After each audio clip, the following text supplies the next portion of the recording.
안녕하세요. KB국민은행 WM투자자문부의 곽종길 변호사입니다. 지혜진 변호사입니다.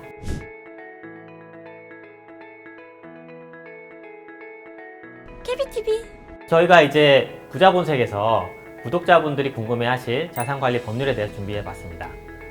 자산관리 법률이라고 하면 자산관리에 웬 법률? 하면서 의아해하실 구독자분들이 많으실 것 같아요. 그러니까 자산관리를 꼼꼼하게 잘 관리하시려면 그 법률에 대해서 잘 알고 계셔야 대처를 하실 수 있다. 오늘 그래서 저희가 그 궁금해하실 만한 것으로 5가지를 준비해봤습니다. KBTV 그러면 제가 먼저 다섯 번째 걸 뜯어볼까요? 네. 유언신탁 활용법인데요. 네. 유언대용 신탁이라는 것은 말 그대로 유언과 같은 효력을 가지는 신탁 계약인데요. 금융기관에서 이제 신탁 계약을 체결하고 그리고 재산을 맡기시면은 생전에는 수익금을 이제 본인이 받으시고 사후에는 지정한 분이 수익금을 가져가신다라고 생각하시면 됩니다. 유언장을 작성하실 때는 정해진 방식에 따라서만 해야 되기 때문에 신탁 계약을 체결하시면은 자유롭게 조건 설정을 할 수 있다라는 장점이 있다라고 보시면 됩니다. 그럼 이제 사유에 대해서 알아볼까요? 하위는 가계약금과 중개수수료 감액입니다. 저는 사실 5가지 이슈 중에서 실생활과 가장 관련이 있는 주제가 아닐까 싶은데요. 그러니까 가계약도 계약인지에 대한 부분에 혼선이 좀 있으신 것 같아요. 계약의 중요 사항에 대해서 당사자 간의 동의가 있었다면 그 계약이 성립한다고 볼 수 있는 거고요. 가계약도 이와 같은 절차를 거쳤다면 성립한다고 볼 수 있는 겁니다. 그럼 중요 사항이 뭔가요? 중요 사항은 매매 계약을 예로 들면요. 매매 대금, 지급 시기, 부동산의 인도 시기 등에 대한 부분이 되겠습니다. 다음은 중개수수료 감액인데요. 참고할 만한 판례를 좀 소개시켜 드리려고 합니다.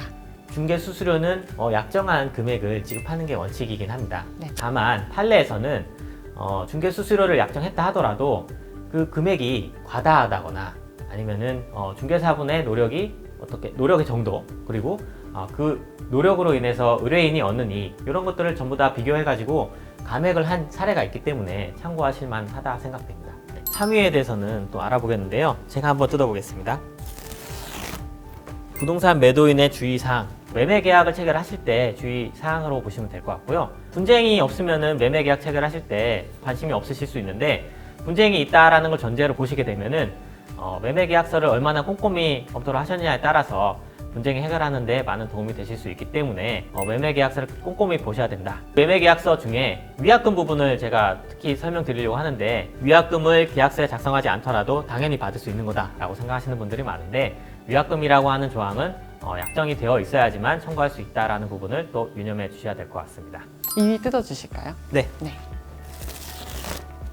상가 월세 감액 청구네요. 증액 청구와 같이 감액 청구도 어떤 점에서 감액할 수 있냐라는 부분을 설명드리자면은 예를 들어 조세나 공과금, 그 밖에 부담금 또는 경제사정 변동으로 인해서 그 차임이나 월세 또는 보증금이 상당하지 않게 된 경우에는 그 금액을 감액할 수 있다라고 규정되어 있어요. 그러면 요새같이 코로나로 인해서 좀 경제 상황이 많이 어렵게 된 임차인들이나 임대인들이 좀 관심을 가질 수 있는 주제가 될 수 있겠네요. 그렇죠. 드디어 대망의 1위만 남았습니다. 제가 뜯어보겠습니다. 네.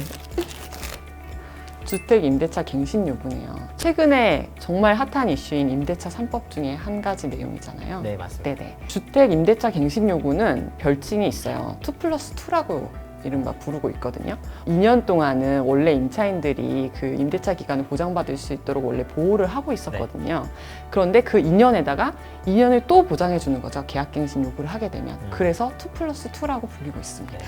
그 자동갱신 조항이랑 그럼 계약갱신 요구권이랑 어떻게 다른지에 대한 부분을 좀 헷갈려 하시는 분들이 많이 있더라고요.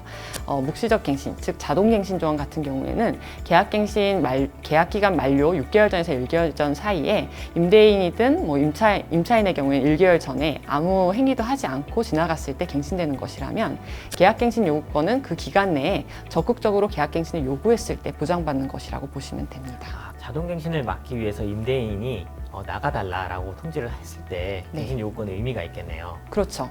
계약갱신 거절이 됐을 경우에도 계약갱신 요구권을 행사하게 되면 계약갱신 요구권이 우선하게 됩니다. KBTV 요새 정보화 시대잖아요. 정보에서 뒤처지면 자산관리도 하기 어려운 것 같아요. 그렇기 때문에 꾸준히 자산에 대해서 관심을 가지시고 정보를 찾아보시고 익히셔야지 자산관리를 꼼꼼히 하실 수 있지 않을까 싶습니다. 구독자분들께서 영업정을 통해서 전문가 상담 예약 서비스를 활용해 주시면 도움이 많이 되실 것 같습니다. 연락 주세요. 부자 본색이 유익하셨다면 구독, 좋아요, 알림 알림 설정까지. 설정까지.